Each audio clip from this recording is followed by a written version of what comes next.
Alhamdulillahirabbil alamin. Shallallahu wassalamu ala asyrofil mursalin nabiyina wa habibina Muhammadin wa ala alihi wa ashabihi ajma'in. Amma ba'd. Alhamdulillah, syukur dan kita berikan kepada Gusti Allah. Salawat salam mugi katutupna dumateng Nabi kita Muhammad sallallahu alaihi wasallam lan mugi dumateng para sahabat, tabi'in, atba'ut tabi'in, alim ulama lan sedaya umat muslim dumugi akhir zaman.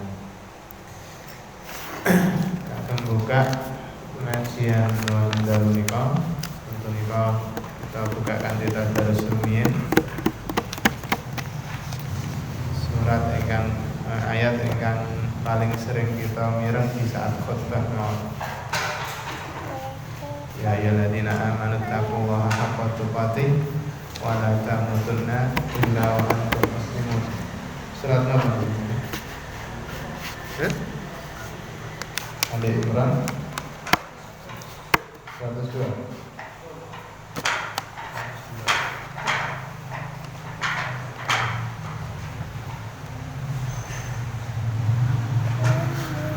Surat Ali Imran ayat 102. Iki kudune pun sami apal sedaya. Surat Ali Imran 102. Apa sami apal nggih? Kita awas nggih cara hafalan awal. Sekalian nggih satu persatu kita bika nanti sareng-sareng lajeng mungkin kita lanjutaken setunggal-setunggal. Mula kita wiwiti kanthi ta'awudz dan bismillahirrahmanirrahim. A'udzu billahi minasy syaithanir rajim. Bismillahirrahmanirrahim. Ya ayyuhalladzina amanu taqullaha haqqa tuqatih wa la tamutunna illa wa antum muslimun. Enggak saking Pak Jarno.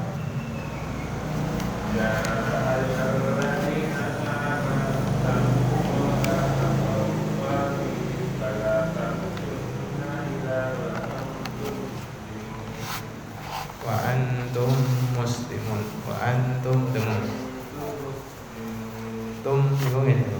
Wa antum muslimun. Wala tamutunna. Wala tamutunna. Wala tamutunna illa wa antum muslimun. Ya ayyuhalladzina amanu taqullaha haqqa tuqatih wa la tamutunna illa wa antum muslimun. Ya ayyuhalladzina amanu taqullaha haqqa tuqatih wa la tamutunna illa wa antum muslimun. Ya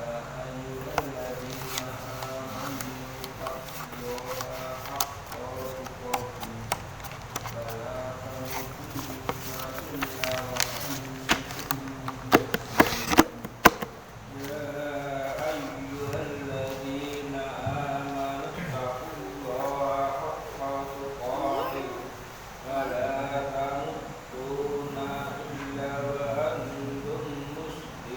wala tamutunna illa wa antum muslimun.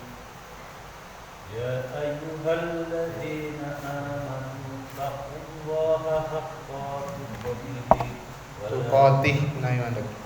tuqatih haqqa tuqatih wa la tamutunna illa wa antum muslimun. Ya ayyuhalladzina amanu taqullaha haqqa tuqatih wa la tamutunna illa wa antum muslimun. Ya ayyuhalladzina amanu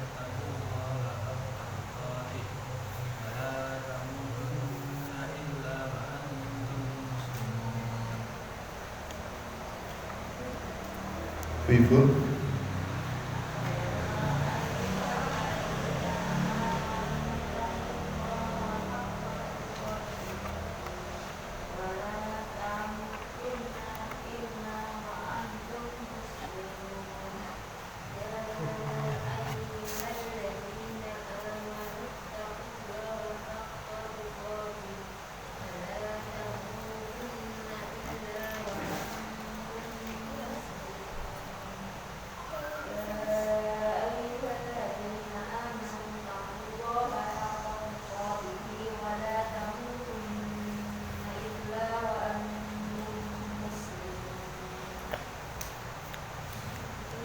Sampun.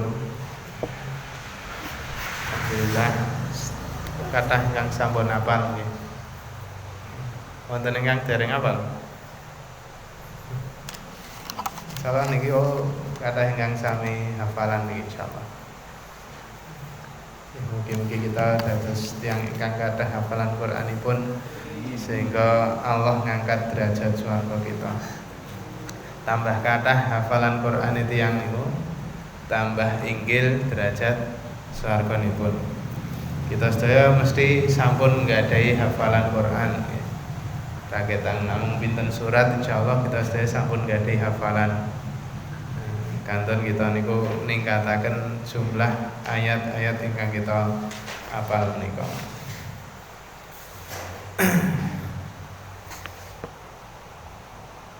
Sakmenika kita bahas sekedhik doa-doa ingkang dipun waos sasampunipun tasyahud sebelum salam. Kita materi tambahan kalau wingi dereng sempat didamel ke lembaran doa-doa nih. Jadi lembaran nika kula tulisaken wonten 6 doa. 6 doa yang dinukil dari beberapa hadis sahih yang sahih. Yang pertama ada doa 4. Doa pertama niku dikenal dengan doa 4, doa perlindungan. Dibaca setelah tasyahud dan sholawat sebelum salam.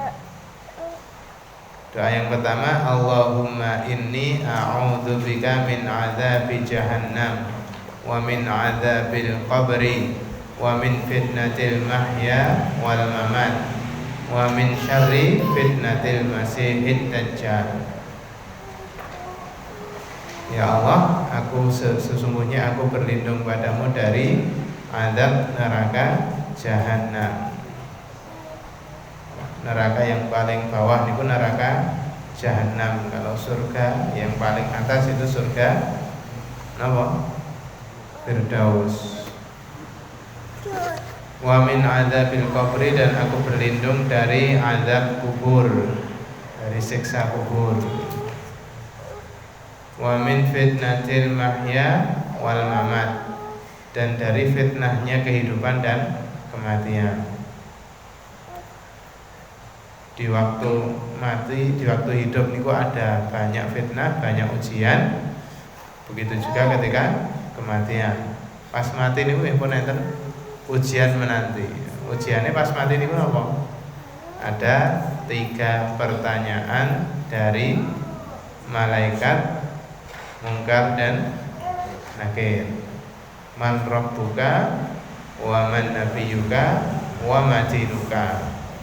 Apa agamamu, siapa Tuhanmu, siapa nabimu, apa agamamu.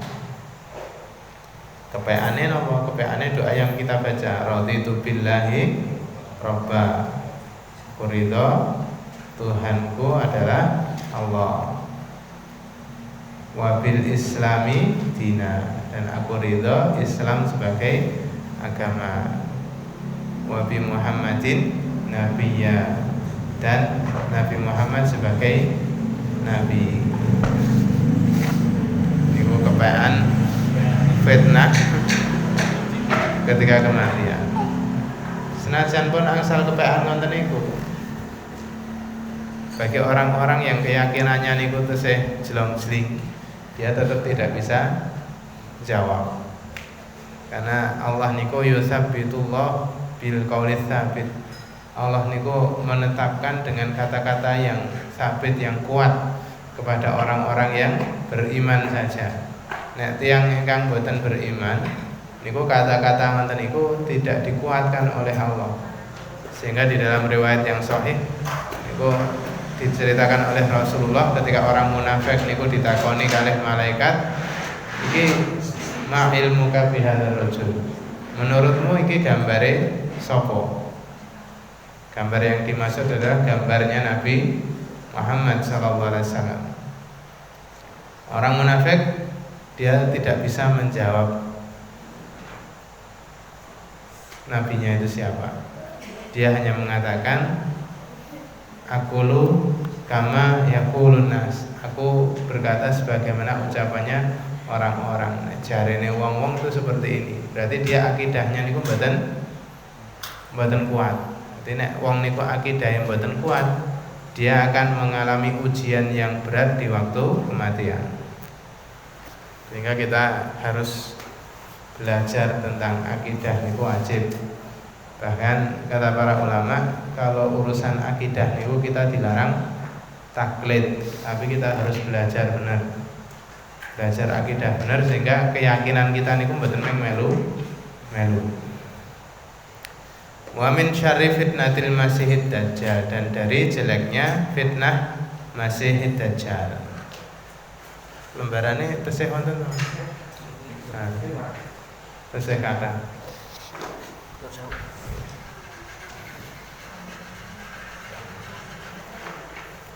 Doa yang pertama.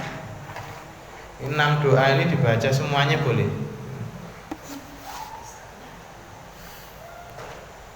Kemudian doa yang kedua yang juga sering dibaca oleh Rasulullah SAW, Allahumma inni a'udzubika minal ma'thami wal maghram. Ya Allah, aku berlindung kepadamu dari perbuatan dosa dan sulitnya hutang.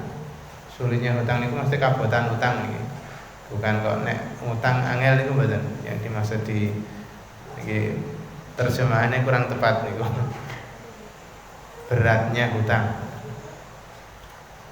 Dari perbuatan dosa dan dari beratnya hutang. Karena orang ketika punya hutang niku fahadatsa idza hadatsa fakadzaba. Ketika dia bercerita dia akan berdusta. Wa idza wa'ada fa akhlafa. Ketika dia berjanji dia akan mengingkari, dan itu karakter orang yang berhutang biasanya ngoten niku. Makanya jangan mudah untuk berhutang. Kalau memang benar-benar membutuhkan silahkan berhutang, tapi kalau memang sebenarnya bukan kebutuhan yang mendesak, tidak perlu hutang. Kemudian doa yang ketiga, ini yang sering dibaca oleh Abu Bakar As-Siddiq. Allahumma inni zalamtu nafsi zulman katsira wa la yaghfiru dzunuba illa anta faghfir li maghfiratan min 'indik warhamni innaka antal ghafurur rahim. Pengakuan dulu nih.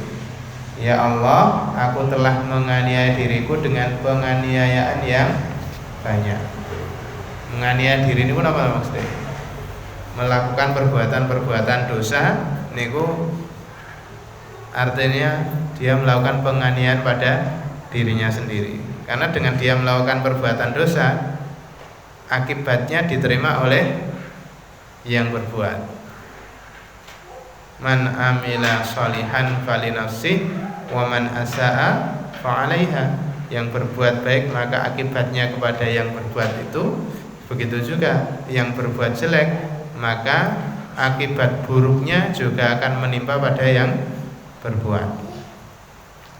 Berarti perbuatan dosa niku sejatinya dia menganiaya pada diri sendiri. Ya Allah, aku telah menganiaya pada diriku dengan penganiayaan yang banyak, yang besar, dan tidak bisa mengampuni dosa kecuali Engkau. Faghfir li maghfiratan min 'indik, maka ampunilah aku dari ampunan di sisimu.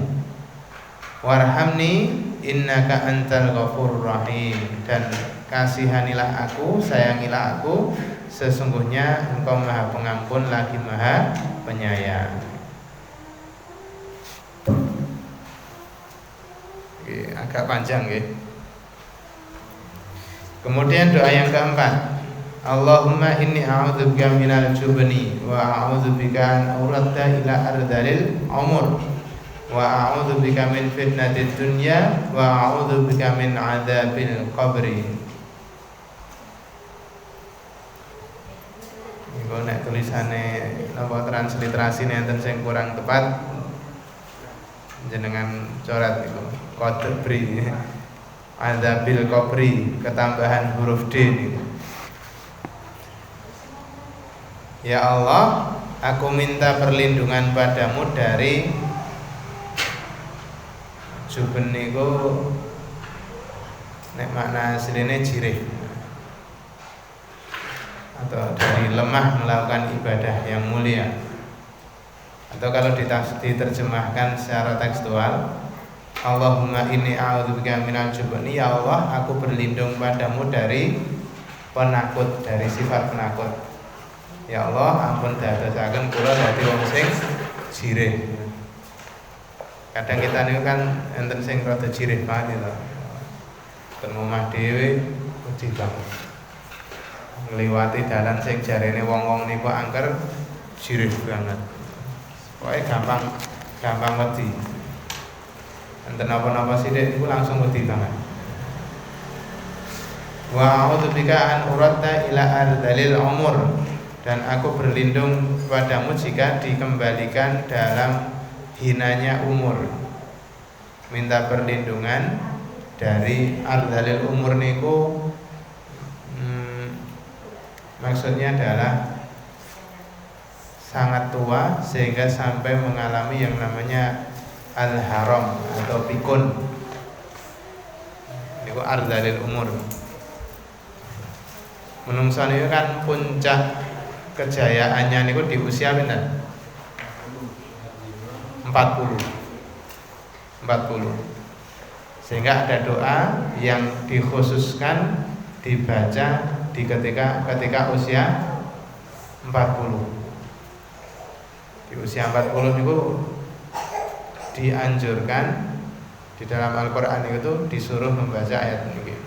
Rabbi auzi'ni an ashkura ni'mataka allati an'amta alayya wa ala walidayya wa a'mala shalihan tardah inni tubtu ilaika wa inni minal muslimin.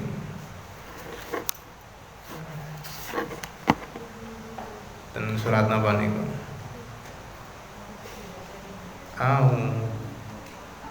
Zi'ni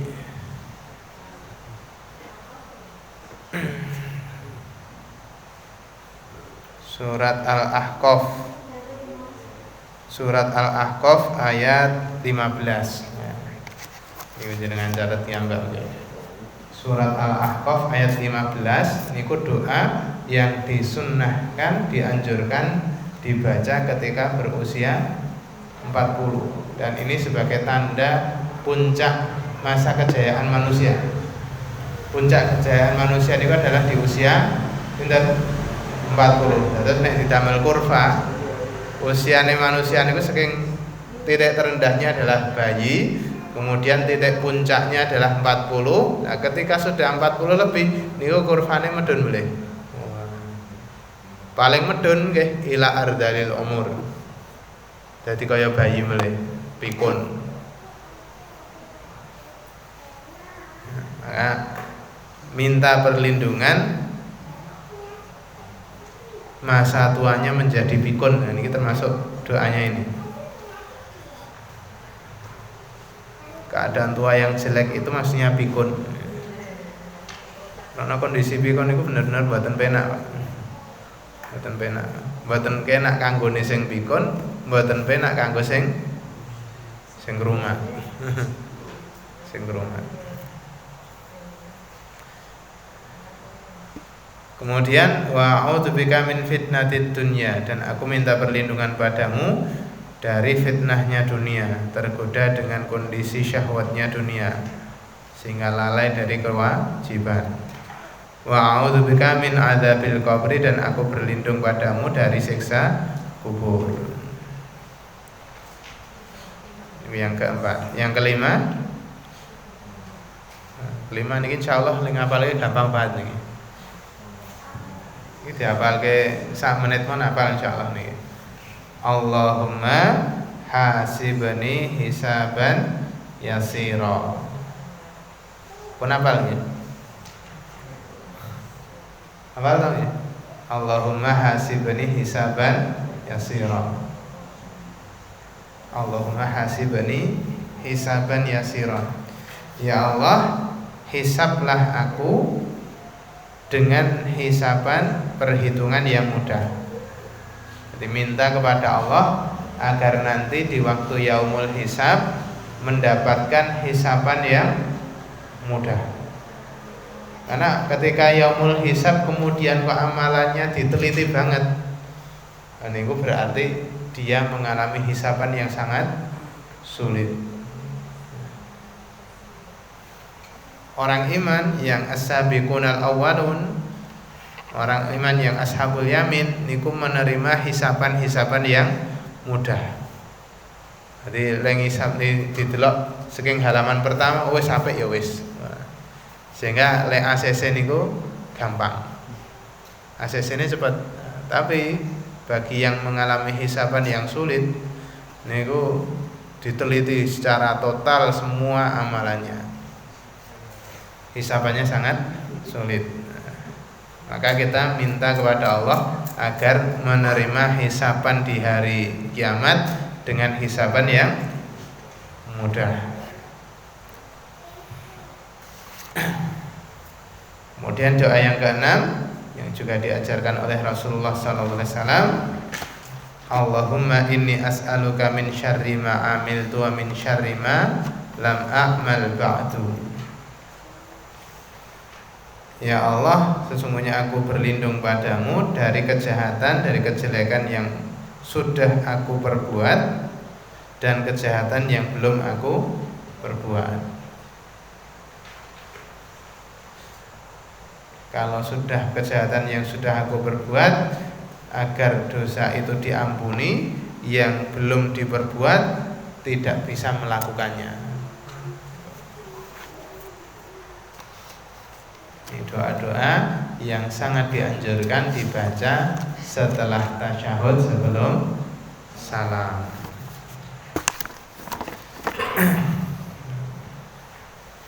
Sekarang insyaallah kita bahas lanjutan sunnah sholat ya. Sunnah sholat yang ke-13 yaitu sujud tilawah. Yang pernah dialami kali Mas Bid. Dialami waktu sholat Mas, subuh ya. Sholat subuh. Mungkin kalau di sini belum pernah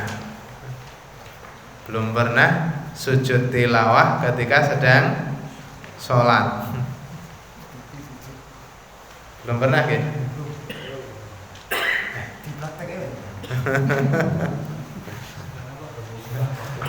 Langsung subhanallah ya jadi burine nek boten ngerti. Sujud tilawah ketika jenengan membaca salah satu di antara 15 ayat sujud, maka jenengan dianjurkan, boten diwajibkan ya, dianjurkan untuk melakukan sujud namanya sujud tilawah niku.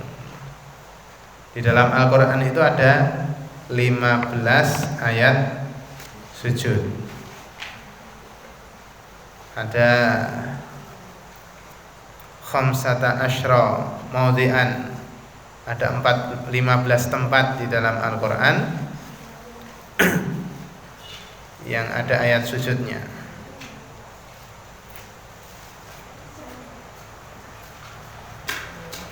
Yang pertama ada di surat Al-A'raf ayat 206. Innal ladzina 'inda rabbika la yastakbiruna 'an 'ibadati wa yusabbihunahu wa lahu yasjudun.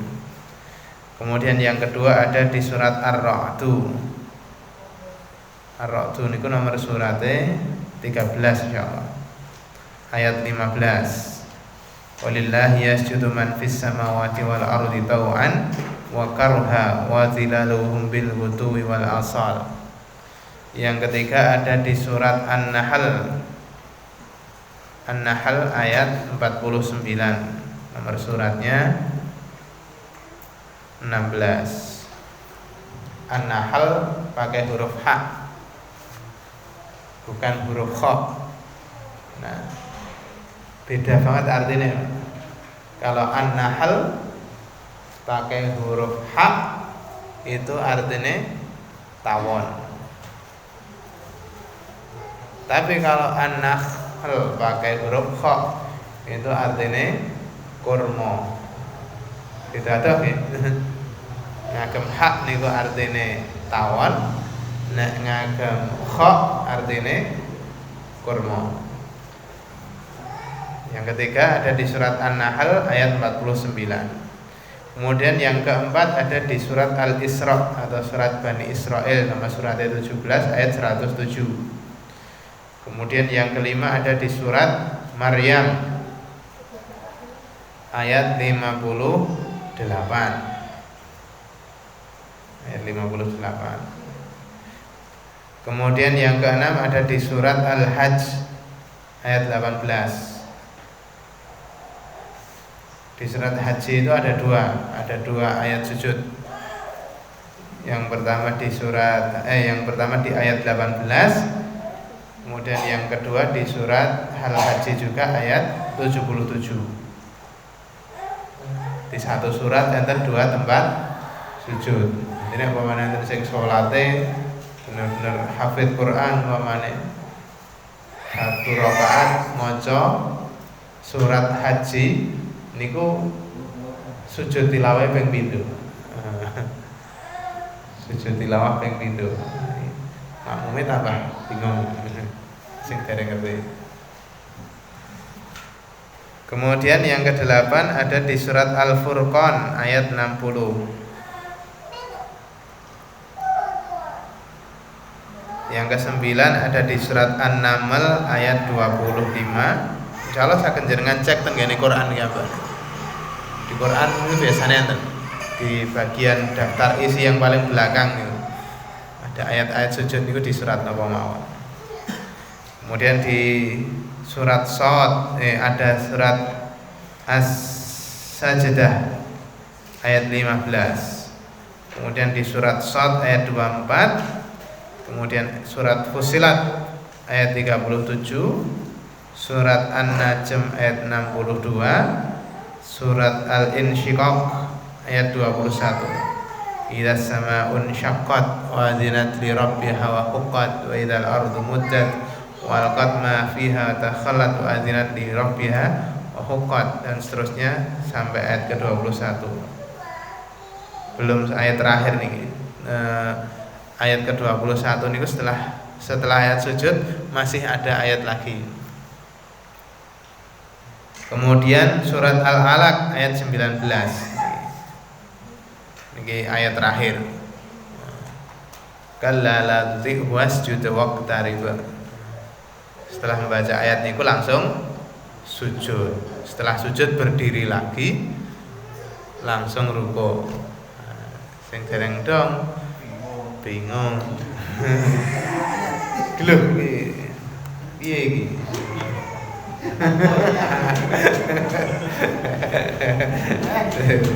Dikira aliran piye iki? Aliran anyar.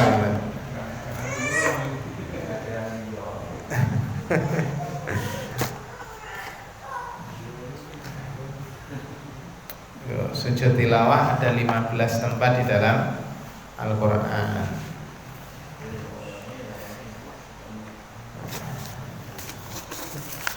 Dalam sujud tilawah ini untuk takbirnya ini ada perselisihan di antara para ulama. Apakah memerlukan takbir ataukah tidak? Ketika mau melakukan sujud tilawah itu apakah didahului dengan takbir? Ini ada beberapa pendapat. Ketika di luar sholat khususnya, ketika di luar sholat Ini ada perbedaan pendapat di antara para ulama. Yang pertama ada yang mengatakan tidak perlu diawali dengan takbir. Jadi yang dimaksud itu bukan takbiratul ihram. Karena takbiratul ihram itu hanya untuk sholat. Berarti baca Quran ketemu sujudnya ini juga sujud. Nggih. Sujud tilawah itu disunnahkan baik di dalam sholat ataupun di luar sholat. Nah, ini perselisihan pendapatnya ini. Pendapat pertama, ketika di luar sholat tidak perlu bertakbir, jadi langsung sujud mawon. Dan ini pendapatnya mazhab Hanafi.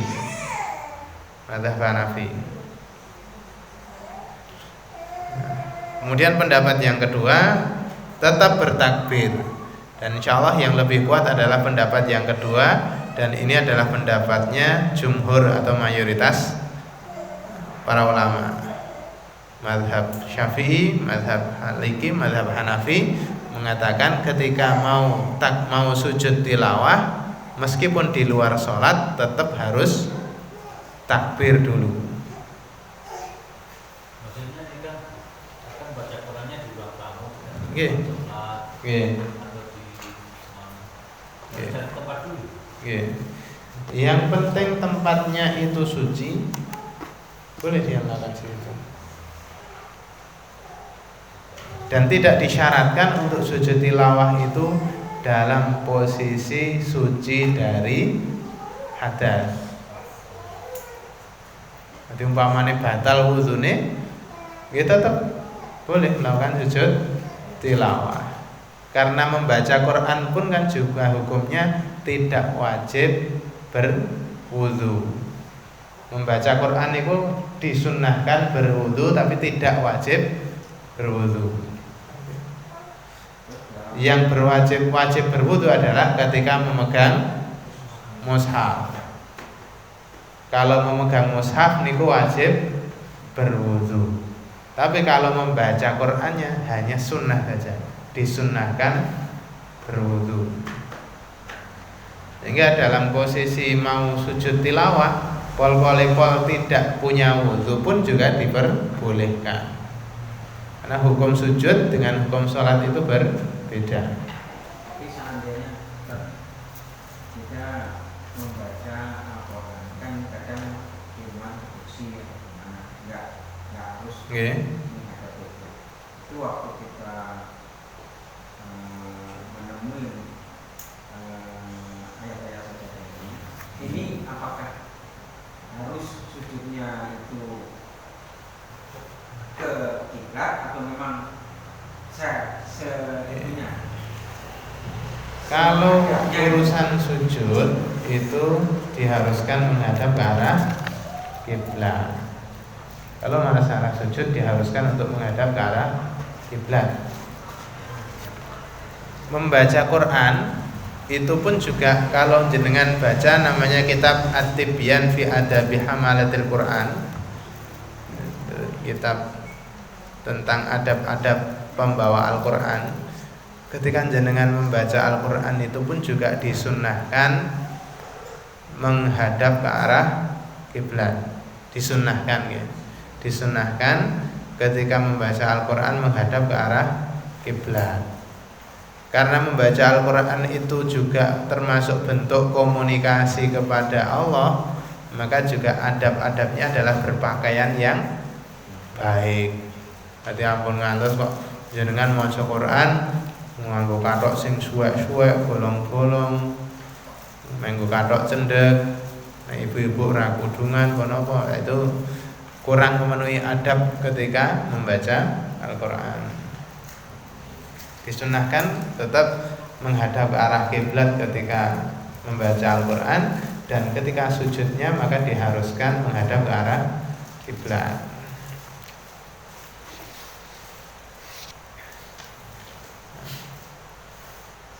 Di antara dua pendapat tadi, pendapat ketika sujud tilawah di luar sholat, yang pertama mengatakan tidak perlu bertakbir, yang kedua tetap harus bertakbir, maka pendapat yang lebih kuat adalah pendapat yang kedua, yaitu tetap bertakbir ketika mau sujud tilawah. Ketika mau turun, maka lakukan lakukan takbir. Kaidahnya seperti takbir intiqal. Ketika gerakan yang terkait dengan gerakan sujud, baik turun maupun bangun dari sujud niku tidak ada mengangkat tangan. Artinya ajeng takbir menuju sujud, baik dalam sholat maupun sujud tilawah, niku tidak ada gerakan mengangkat tangan. Contohnya dari rakaat pertama ke rakaat kedua, niku kan saking sujud langsung berdiri, niku mboten enten sunahe ngangkat tangan. Yang ada ngangkat tangan itu hanya 4 tempat, gitu. 1, takbiratul ihram. 2, mau ruku. 3, i'tidal. 4, bangun dari tasyahud awal. Ini bangun dari ruku niku mboten ngagem ngangkat tangan. Kalau lihat beberapa ada yang masih lupa. Semua rakaat niku dari rakaat pertama ke rakaat kedua gitu tetap ngangkat tangan. Mungkin lali atau belum tahu. Dereng tahu, dereng ngertos. Nah, mengangkat tangan di tempat-tempat itu tidak ada sunnahnya.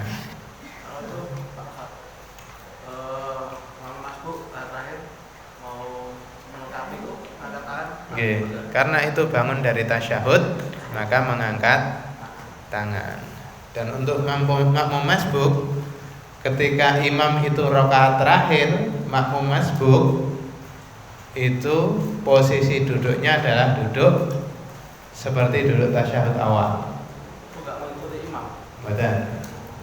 Memang ada dua pendapat. Ada yang mengatakan mengikuti imam dengan duduk tawarruk sing miring nika. Pendapat kedua, dan ini pendapat yang lebih kuat, makmum melakukan duduk iftiras atau duduk seperti duduk tasyahud awal atau duduk antara dua sujud. Tapi doanya tetap tasyahud. Nggih, doanya tetap itu.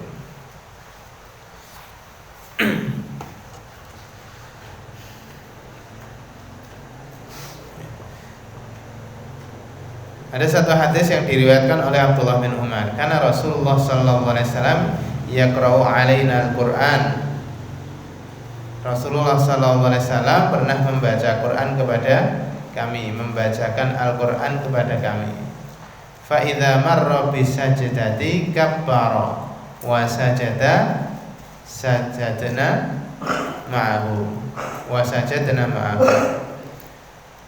Ketika beliau melewati ayat sujud, maka beliau bertakbir, lalu sujud, dan kami pun juga ikut sujud bersama beliau.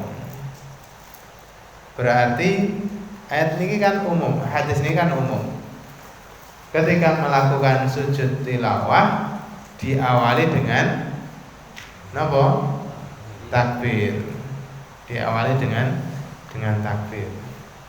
Sehingga pendapat yang lebih kuat adalah ketika mau sujud tilawah dia bertakbir dulu.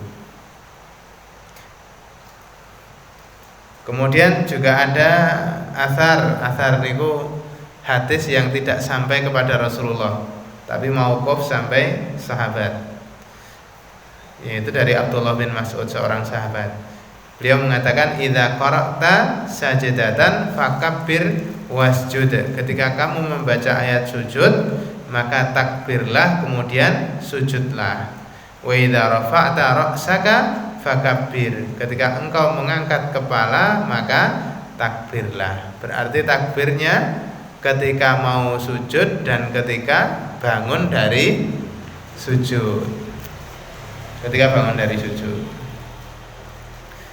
Kemudian kondisi yang kedua adalah sujud tilawah ketika di dalam sholat.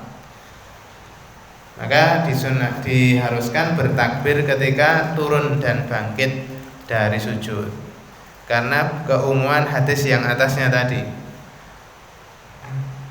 Berarti kalau pendapat yang paling kuat adalah baik di luar sholat maupun di dalam sholat prakteknya sami. Diawali dengan takbir, ditutup dengan takbir ketika sujud tilawah niku. Dan di dalam takbirnya napa tidak perlu mengangkat tangan.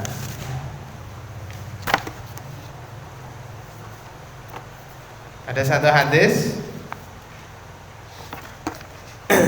bahwa Rasulullah SAW yukabbiru fi kulli raf'in wa wad'in wa qiyamin wa qu'udin. Wa Abu Bakrin wa Umar wa Utsman radhiyallahu anhum. Rasulullah SAW bertakbir setiap gerakan bangkit, turun, berdiri dan duduk. Nah, ini terkait dengan gerakan ketika sedang sholat. Begitu juga Abu Bakar, Umar dan Utsman radhiyallahu anhum. Ketika mau turun berarti ketika mau sujud, termasuk mau ruku, itu selalu melakukan takbir. Begitu naik itu pun juga melakukan takbir. Yang dimaksud takbir ini apa? Gerakan atau ucapan? Yang dimaksud takbir adalah ucapan. Berarti pun masuk gitu. Jadi yang dimaksud takbir itu bukan gerakannya tapi ucapannya. Sehingga ketika jenengan wa mane pas takbiratul ihram, jenengan mengangkat tangan tok. Mangkat tangan. Ning mboten ngucapke Allahu Akbar, salatnya tidak sah. Tapi kalau jenengan mengucapkan Allahu Akbar kemudian tidak mengangkat tangan, salatnya sah. Ning tidak melakukan sunnah. Lengkapnya pripun? Ya takbir, ya mengangkat tangan di tempat-tempat yang dianjurkan. Kemudian ada perkataan dari seorang ulama yang bernama Ibnu Qudamah. Beliau mengatakan jika sujud tilawah maka ia harus bertakbir untuk sujud dan bangkit darinya. Sejalan kalian kata dari Sinten Abdullah bin Mas'ud tadi. Kemudian Asyirazi pun juga mengatakan jika dalam sholat maka sujud dengan bertakbir dan bangkit juga dengan bertakbir.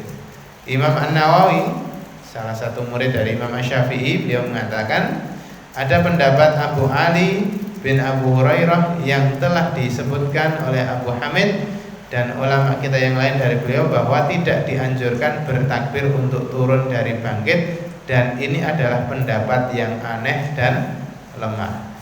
Jadi pendapat kalau sujud tilawah niku tidak perlu takbir dulu, niku menurut Imam An-Nawawi pendapat niku aneh, pendapat sing nyeleneh.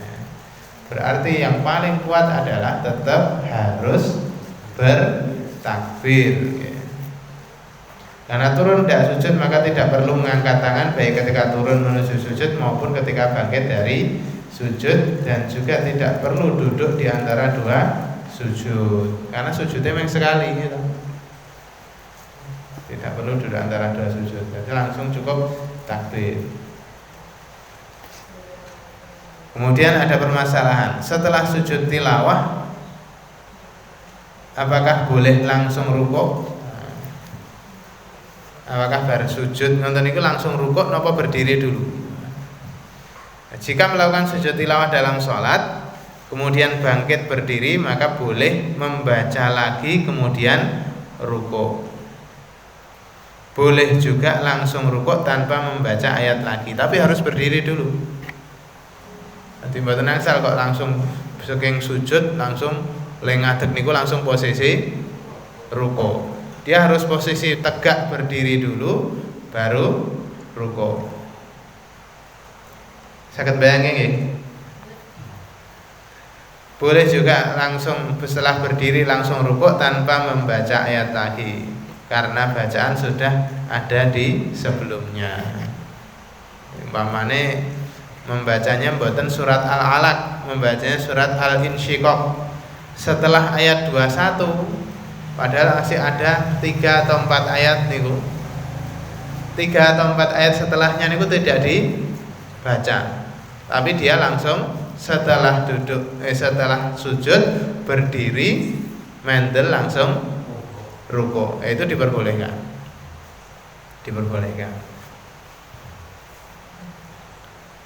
Karena bacaan setelah Al-Fatihah niku napa hukumnya janjane? Hukumnya disunahkan juga. Bacaan setelah Al-Fatihah niku sunnah sholat. Meskipun sunnah sholat itu termasuk sunnah yang sangat dikuatkan, sehingga selalu dilakukan oleh Rasulullah SAW. Bar amin mboten langsung ruko. Bar amin ya tetap maca ayat. Makanya enten sing terus le maca niku namung sithik, minimal banget.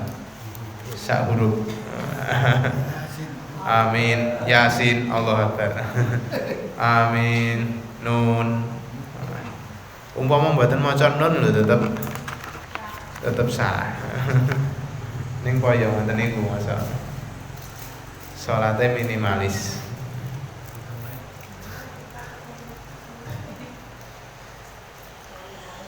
Kemudian Syekh Utsaimin juga menjelaskan sujud tilawah dalam sholat seperti sujud inti sholat tersebut, yaitu bertakbir ketika sujud dan ketika bangkit. Tidak ada perbedaan apakah ayat sajadah tersebut adalah akhir ayat yang ia baca atau di pertengahan bacaan. Jadi sama saja.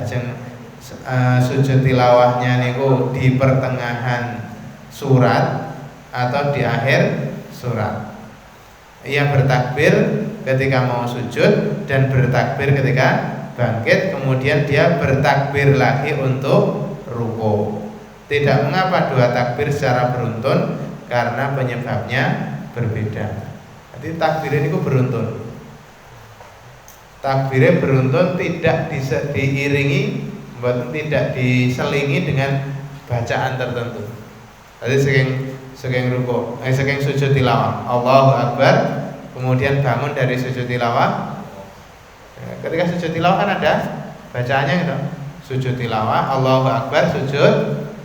Bacaannya nih gitu. Oke, kita bahas setelahnya. Kemudian bangun, Allahu Akbar, langsung Allahu Akbar lagi. Betul masalah.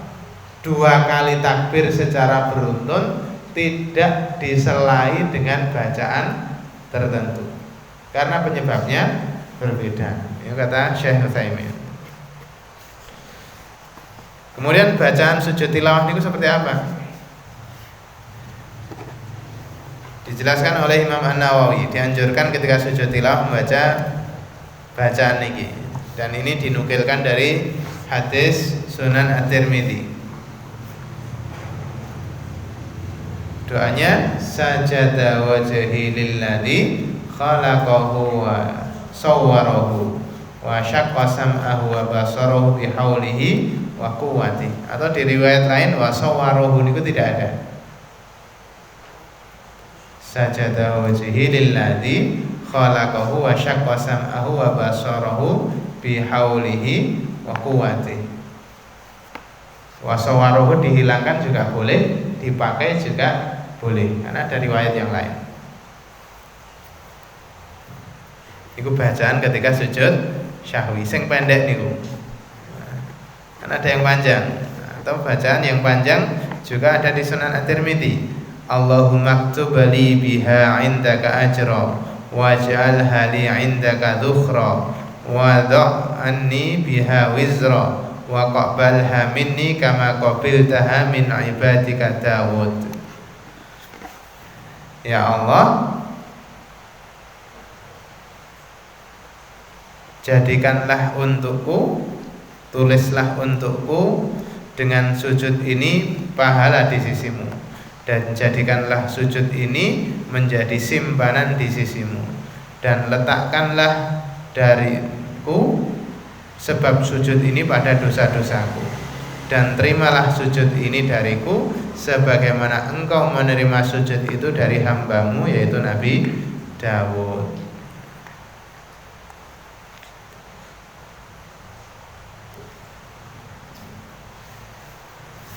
Dan dijelaskan lagi oleh Imam An-Nawawi boleh juga ketika sujud tilawah membaca bacaan yang biasa dibaca ketika sujud dalam sholat. Jadi itu termasuk keluasan. Ada tanawu, ada ragam bacaan yang bisa diucapkan ketika sedang sujud tilawah. Minimal di antara bacaan-bacaan ini jenengan hafalkan. Nah, oleh jenengan akan sering tadarus insyaallah. Mulai mendekati Ramadan ini biasanya kan sudah tadarus niku lho mempeng timbang biasane.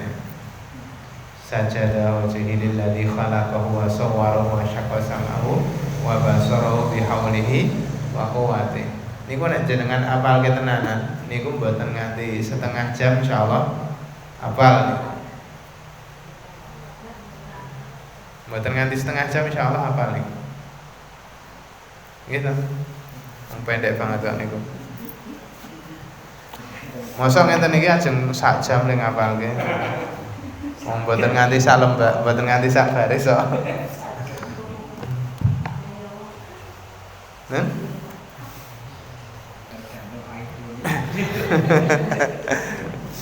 Insyaallah niki cerdas-cerdas kok. Jadi gampang kok hafal ngenten iki.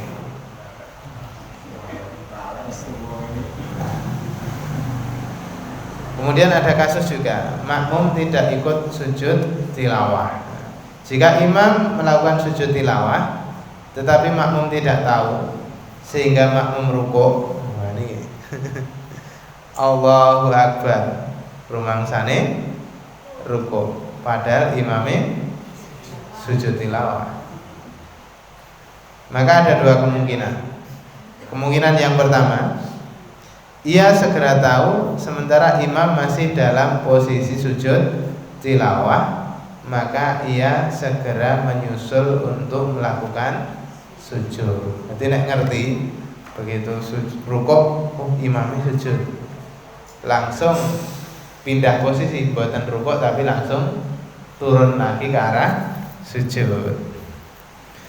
Kemudian kemungkinan yang kedua, dia tidak tahu sampai imam sudah bangkit berdiri.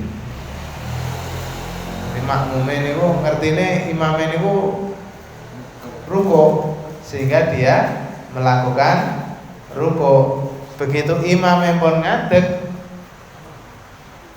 lagi ngerti, ternyata imamnya itu melakukan sujud tilawah. Maka yang dilakukan adalah ia tetap mengikuti imam pada gerakan setelahnya sampai selesai sholat.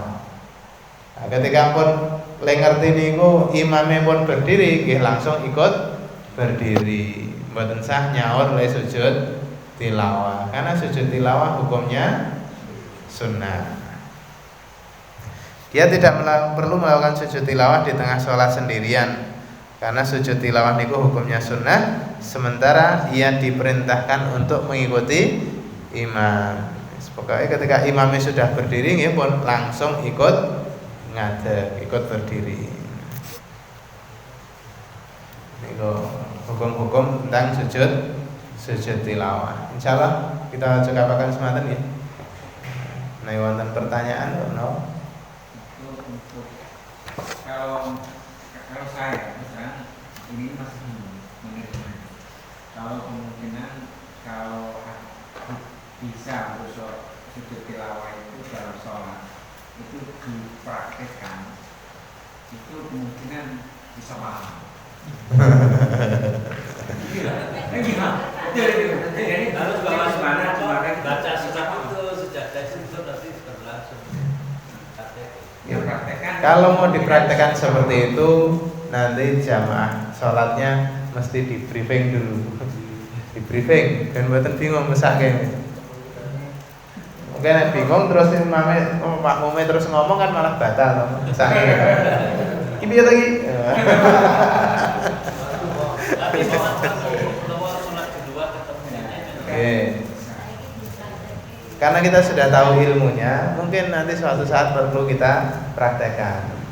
Pas kapan? Pas Ramadan gitu. Pas Ramadan kan tiangnya kadang gitu. Sehingga untuk mengajarkan suatu ilmu itu lebih mengena. Karena lebih banyak yang mengikuti sehingga lebih banyak yang insya Allah akan tahu. Pas taraweh namanya. Pas taraweh kita baca ayat sujud.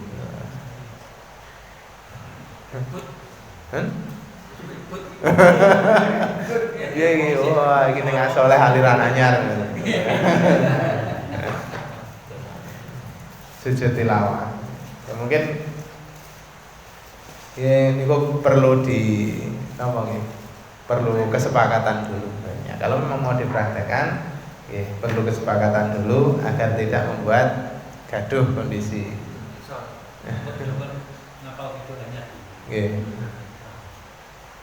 Doanya kan pol doa sujud biasa pun juga boleh. Meskipun yang lebih baik ya doa yang khusus tadi.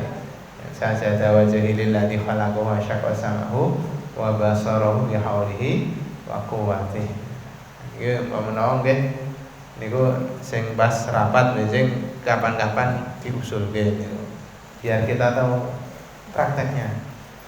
Biar kita niku ngerti penerapan hadisnya itu seperti apa.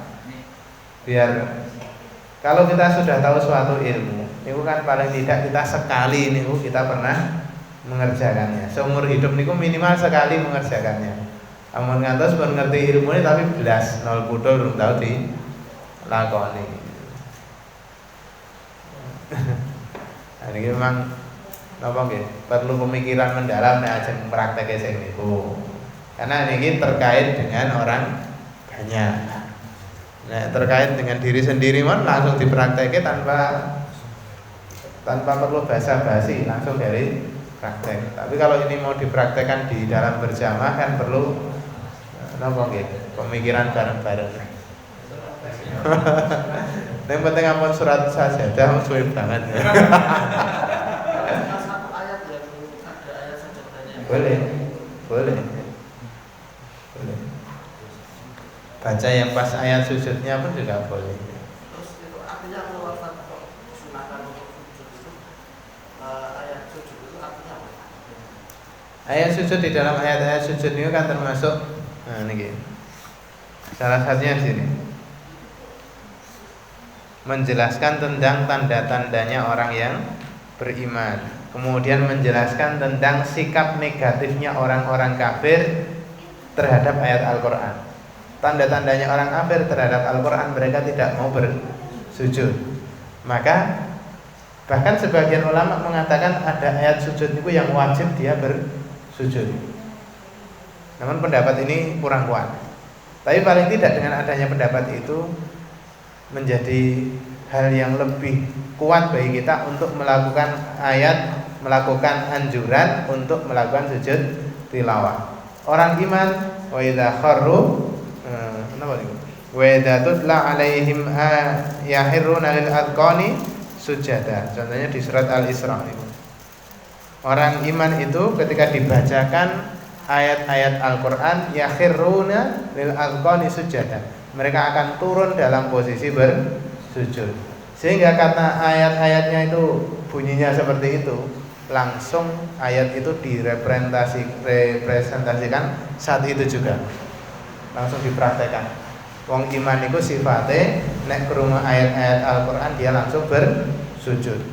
Maka langsung dipraktekkan di dalam sholat maupun di luar sholat. Ketika pas membaca ayat itu dia langsung bersujud. Ini kok hikmahnya melakukan ciri-ciri orang iman yang dijelaskan di dalam ayat tersebut. Kok hikmahnya? Kalau yang mendengar tidak perlu ya, tidak membaca. Yang mendengar pun juga disunnahkan untuk ikut sujud. Disunnahkan untuk ikut sujud. Ini bojone maca itu suatu jaga. Nggih. Kita pas lewat benar. Nggih. Makanya kan sujud tilawah niku hukumnya bukan wajib tapi disunnahkan. Yang mendengar pun juga baiknya juga melakukan sujud, ikut sujud. Kalau memang dimungkinkan ikut sujud. Kecuali kalau menjenengan posisinya tidak mungkin. Posisinya nggak boleh dong, najis, dilalah nih speaker, ada kosong nih. Kalau memang memungkinkan maka ikut sujud. Insyaallah mengaten nggih, ada kesalahan kata Quran kula nyuwun pamunten. Mugi-mugi dadosaken manfaat kagem kula lan panjenengan sedaya. Kita tutup kanthi kafaratul majelis. Subhanakallahumma bihamdika asyhadu an la ilaha illa anta astaghfiruka wa atubu ilaik. Assalamualaikum warahmatullahi wabarakatuh.